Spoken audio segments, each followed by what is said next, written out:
నమస్కారం ఘంటారావానికి స్వాగతం ముందుగా ప్రధానాంశాలు రవీంద్ర గైక్వాడ్ వివాదంపై లోక్సభలో దుమారం అశోక్ గజపతిపై శివసేన ఎంపీల దురుసు ప్రవర్తన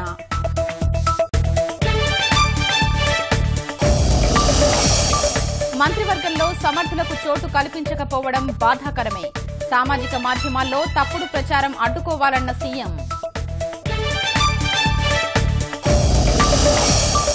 రాష్ట్రపతి ప్రణబ్ ముఖర్జీతో జగన్మోహన్ రెడ్డి భేటీ ఫిరాయింపుదారులకు మంత్రి పదవులిచ్చారని ఫిర్యాదు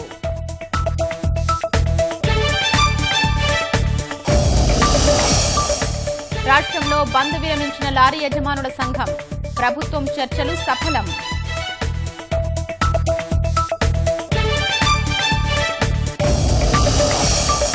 ద్రవ్య పరమతి విధాన సమీక్ష ప్రకటించిన ఆర్బీఐ రివర్స్ రెపో రేటు 5.75% నుంచి 6% పెంపు